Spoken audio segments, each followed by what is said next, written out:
erythrocytes. So erythrocytes are red blood cells. And these, again, are the most numerous of the types of cells that we have in blood. Mature cells are anuclear. What does that mean? They don't have a nucleus. They have no nucleus. And they don't have most organelles either. So inside of a red blood cell, what you find most of are molecules of hemoglobin. So hemoglobin is a protein. It's also a pigment that has a reddish color. And it makes up just about all of the inside of a red cell, red blood cell.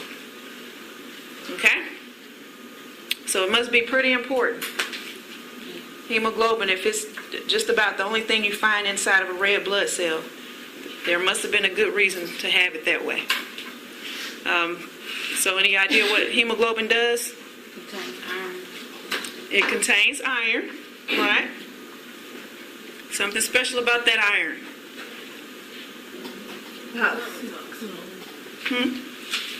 So the iron is what carries, or the oxygen binds to. Right. Okay, so I'll show you a picture of hemoglobin in a second. What hemoglobin does, it binds to oxygen for transport. So when oxygen, which comes from where? The lungs from inhaling. Right, so when we inhale oxygen into our lungs and it goes into the blood, it goes into the red blood cell to bind to hemoglobin. So hemoglobin kind of sucks it in. And then it's the hemoglobin that carries it through circulation until it can be diffused into one of the tissues. And it said in the book that the more oxygen, the brighter the color. Yep, the brighter the color. So hemoglobin binds oxygen, and the more saturated the hemoglobin is, the brighter red. I got a question. Okay, and the shape, it's a unique shape also. So red blood cells are not spherical like a basketball. The middle of it is flat, sort of like a lifesaver. Okay? And what do you find inside of red blood cells? Hemoglobin. And hemoglobin does what? Transports oxygen. Transports, you'll see hydrogen also and carbon dioxide, but make oxygen stay at the top of the list there. Okay, and this just explains how we have so many different types of cells in our body, and they have different functions, and just about all of them, their function is related to the structure and vice versa. Such as a muscle cell. How does a muscle cell look different from a blood cell? Because of the function of muscles. What do muscles do? Contract. Muscles contract. So can you imagine a red blood cell contracting? It wouldn't do a whole lot because they're already small and round, so a contraction is nothing. But a muscle cell may be long like this, so when it contracts, something is actually happening. It's pulling on some other structure.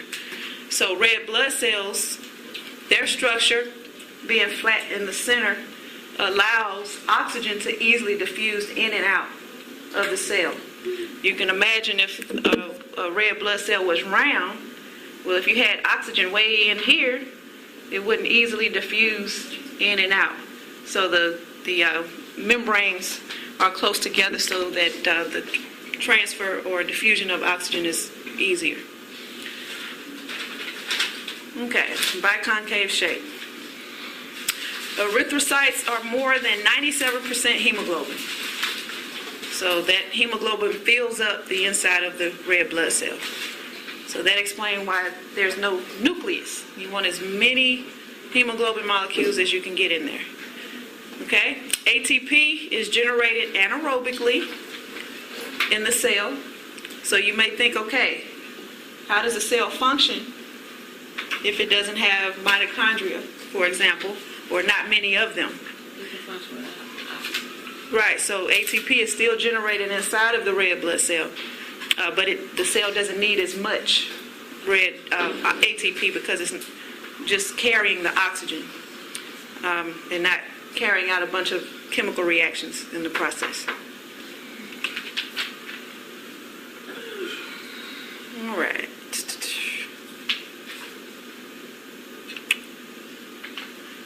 Okay, this is the structure of hemoglobin. So notice hemoglobin is a protein. Hemoglobin's a protein, and your book has a picture also. It's a little different. And if you notice, there are 4 polypeptide chains.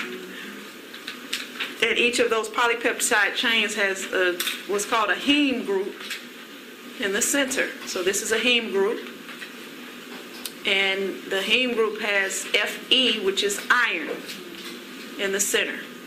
And it is that iron that actually attracts oxygen. So oxygen binds to the iron. So for one hemoglobin molecule, how many oxygens can bind? 4. Very good. So each of those, I guess the green dots you could say is the iron. So each of those can carry one oxygen molecule.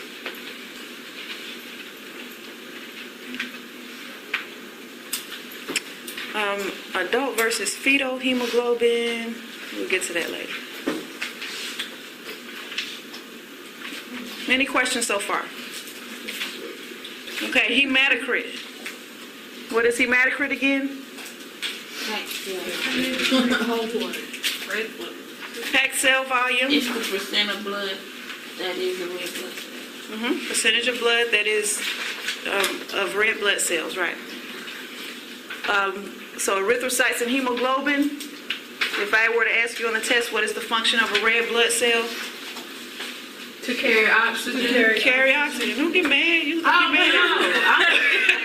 To carry oxygen. No, I'm thinking about other stuff too. Okay. And oxygen. Yes, so red blood cells carry oxygen. What's the function of hemoglobin? The iron. Transport the iron. To transport oxygen. Oxygen. The By using hemoglobin iron. The hemoglobin is inside the red blood cell. So it's really the hemoglobin that's carrying the oxygen. Oh, okay. But since it's in red blood cells, that's the function of the red blood cell. Yeah. Okay, so the hemoglobin. Why is it a trick question? Oh, okay, so the iron still is the one that I'm attaches telling you. to the hemoglobin and carry the oxygen. So the hemoglobin basically is the red blood cell. Yeah. Okay. That should be obvious, right? Okay, so if I say the function of hemoglobin is transporting oxygen, if the red blood cell is full of hemoglobin, then the function of the red blood cell is transporting oxygen. That's right. That's a given. Yes. Yeah, it is. Okay, so hematocrit, remember I said there's a difference in men and women. The hematocrit for men is 42 to 52%. Women is 37 to 48. Also, hemoglobin concentration is lower in lower in women. And red blood cell count as a whole on its own is also lower in women. And this explains why. Why are values lower in women? One is androgens. Remember what those are? Hormones like testosterone. So testosterone. And so men, of course, have more testosterone. And that stimulates the production of red blood cells. Women have periodic menstrual losses, so we're always losing. And hematocrit is inversely proportional to the percentage of body fat. And women have a higher fat content than men. Wait a minute. So we got to lose things through menstrual and fat? So the different forms of hemoglobin, so when hemoglobin has oxygen bound to it, it's referred to as oxyhemoglobin. You all will see that. Oxygen loading takes place in the lungs. So that's where the oxygen comes into the blood. Deoxyhemoglobin is hemoglobin after oxygen diffuses into the tissue. So after the oxygen leaves the red blood cell, then it is deoxyhemoglobin. And then carbaminohemoglobin is hemoglobin bound to CO2, carbon dioxide. And that takes place where? In the tissues. So the oxygen is sent into the tissues, And pulls out. And then the tissue sends CO2 out of the cell into the red blood cell. Out of the tissues into the red blood cell. Hematopoiesis, blood cell formation. Yeah. So we already went over those. Production of erythrocytes is erythropoiesis. And that's just showing you the steps. You start with a stem cell, and the cells go through those changes until you form a mature red blood cell, which is anuclear. Anuclear. Why is a red blood cell red? Because of the red blood cell. Oxygen. But what is it, It's mainly a pigment? What's the pigment in there? Inside of the red blood cell? What's inside of a red blood cell? Hemoglobin. So hemoglobin is a pigment, a reddish pigment. Okay, regulation and requirements for erythropoiesis. What is this talking about? The production of red blood cells. Right, so how are red blood cells produced when needed? Okay, so what's the process? Just like everything else, if you don't have enough red blood cells, you have to have a process for picking up the production of them. A hormone is released from the kidneys, right? Good. What hormone? I don't know, but I just know about the hormone. That's on y'all's list. Oh, yeah. No problem. Huh? Good. Erythropoietic. Oh, yeah, EPO. EPO. Yeah, good. And the EPO? I guess I don't need to start giving points because now I'm going to have to give everybody points. Huh? Yeah, because we've been doing some talking. All right, so EPO. circulating erythrocytes, the number remains constant and reflects a balance between red blood cell production and destruction. So we have to keep that 45% or somewhere in that range of red blood cells.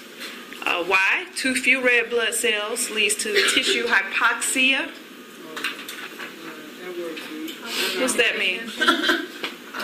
Oxygen deficiency. Yes. Good. So hypo, Less. something's too low. What is too low? Oxygen. Oxygen. So the amount of oxygen circulating in the blood is too low. And that's what stimulates the hormone to release a decrease in oxygen. The decrease? In the oxygen? Yeah. If it's low, If it's low, for the kidney to release that EPO. Yeah, well, the low level of oxygen in the kidneys is Right. what makes the kidneys Right. release the hormone. Good. Yep, we get. Okay, so that's the problem with having too few red blood cells. And that should be obvious, right? If it's the red blood cells that transport oxygen, if you don't have enough red blood cells, you're not transporting enough oxygen. So you're probably tired a lot. That's what you see with anemia.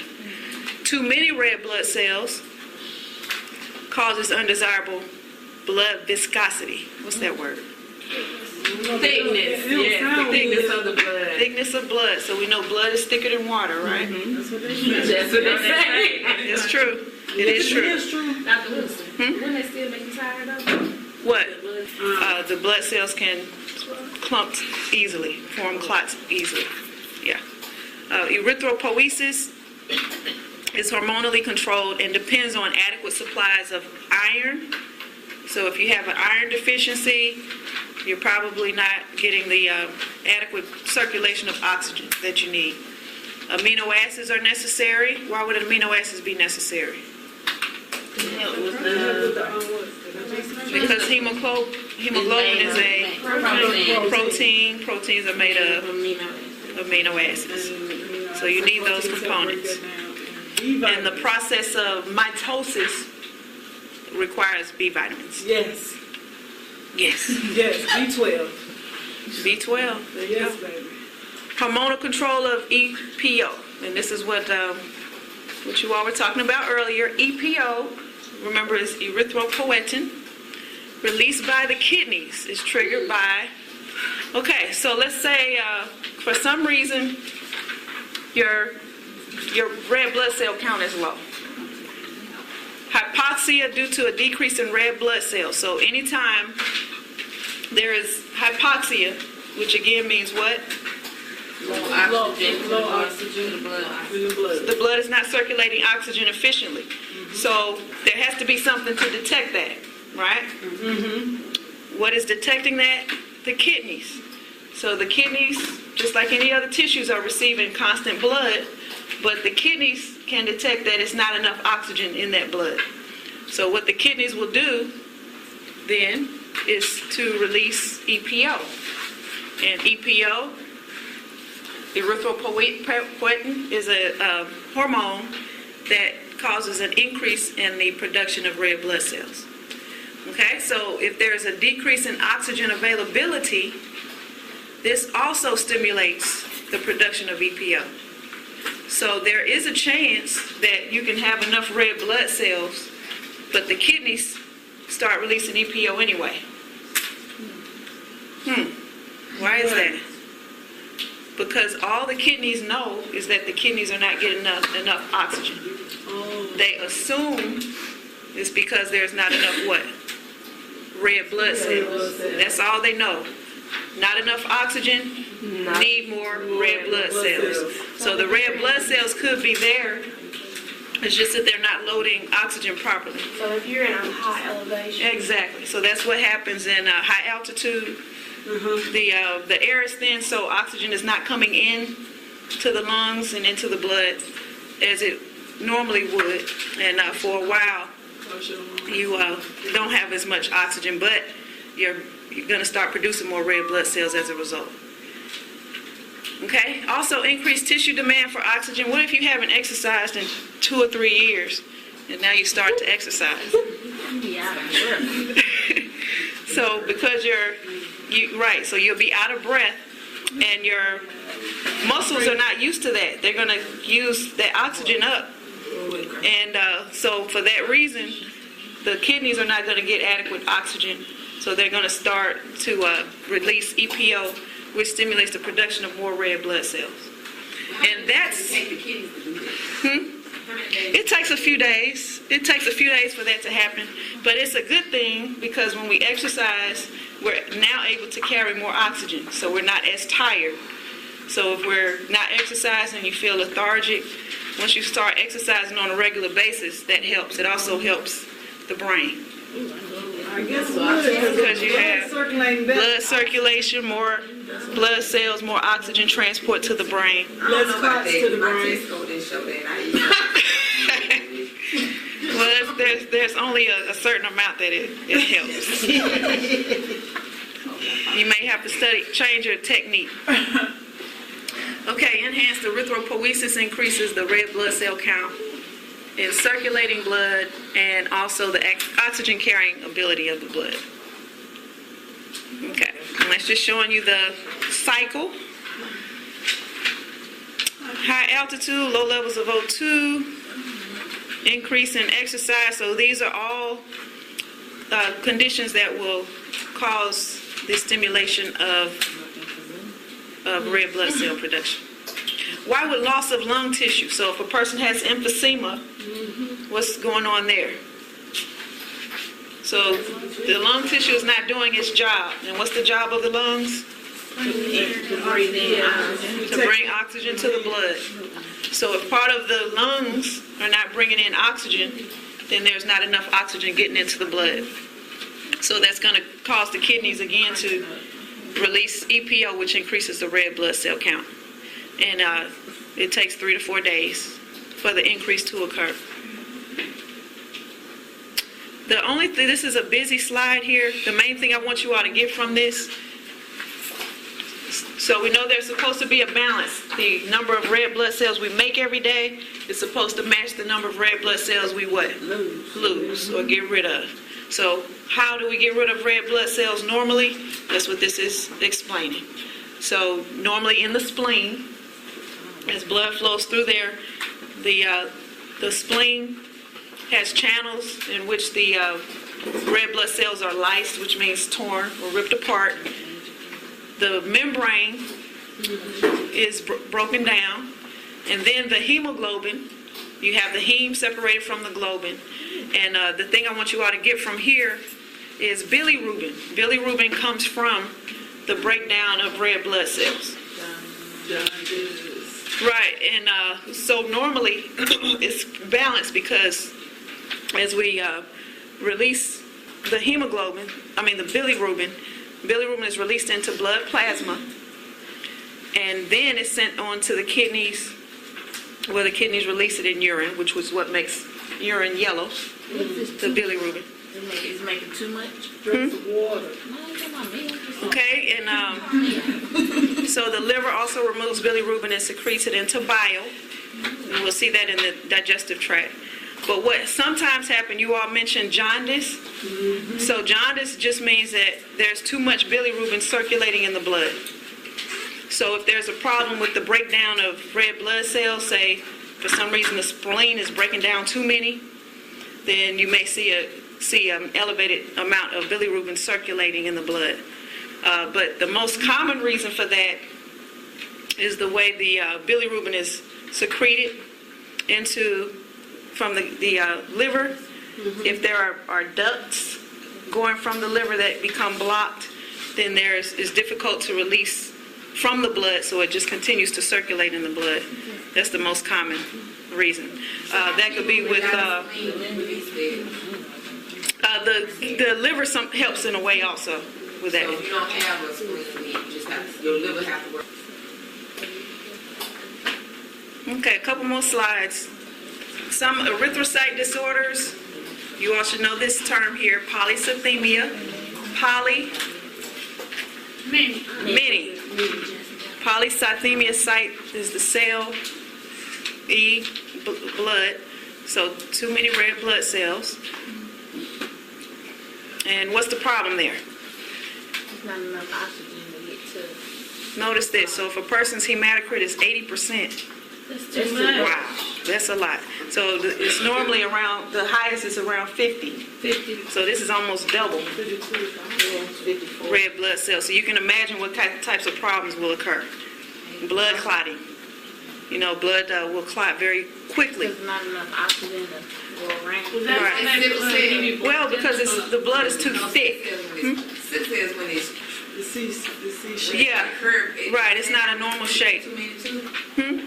Is it not No. coming from producing too many? So this right here, No, because the blood is too thick. Six says when it's the C shape. Yeah, curve. right. There you go. One they give you blood thinners. So cancer of erythropoietic cell line. So what does this mean? Cancer of erythropoietic cell line. So bone marrow cancer can cause overproduction of red blood cells, and that's probably the main thing you would think of. Why else would your red blood cell count be that high? Secondary causes from dehydration. So remember, the kidneys are stimulating the increase of red blood cells. So in those situations where there's just low oxygen, but there's enough cells, you can still end up with too many red blood cells from these causes. Some of the dangers of polycythemia: increased blood volume. So if you're increasing the number of cells, you're increasing the amount of blood total. Blood pressure increases because volume increases, right? So you all know the relationship between blood volume and blood pressure, right? And so anything that increases blood volume also increases blood pressure. And that should be obvious. I'll hit on And that that causes the thickness of the blood. That's why we get the what you call that word? viscosity. Right, so viscosity. So if you're adding more solid, cells are solid. So if you add more solid, that makes it thicker or more resistant to flow. Really, the term viscosity means more how easy does it flow. So a substance that's more viscous is going to flow more slowly. Like syrup, it's a liquid, but it's highly viscous. So it flows very slow. And so blood is thicker than water because it flows slower.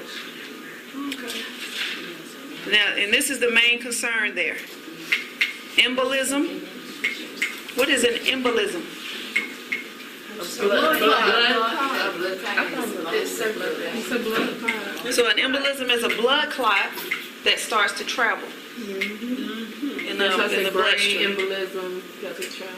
That's why a clot go from your leg all the way to your brain. Right. And that's blood clots normally form in the lower limbs, but they don't stay there. Travel. So once they start traveling, that's when they can do damage and cause death. So embolism, you have pulmonary embolism. So that's what happens if a blood clot travels to the lungs and gets in one of the arteries that are transporting oxygen to the lungs, and that can cause death of the lung tissue. Stroke. What's going on with a stroke? Blood clot, oxygen, or no oxygen is getting to the brain or blood. Right. It's clotting. So same thing. So you have a blood clot traveling in the artery, and once it gets to an artery that it can't get through, it just stays there, and now blood cannot get to the brain tissue, and that part of the brain dies because it's not getting oxygen and nutrients. Isn't that when they put the stents in the arteries? Well, that could be a different reason. Sometimes the arteries narrow, sometimes they spasm, but this is due to a blood clot. Yeah, my great grandma, she had a blood clot, and they was like, the baby, I'm putting a stent in her arteries because the blood clot traveled. It traveled? Oh, yeah. Yeah, then they want to do it. So what they really want to do is try to give them something to thin out the clot before it gets to that point. But there is a concern that it may get to a vital organ, and then, of course, if you're not getting blood flow to a vital part of the brain, that can cause death very quickly. And then heart failure. So if blood flow to the heart muscle is not there, then the heart can stop functioning. So blood clots can be good and they can be bad. All right, let's stop there for today.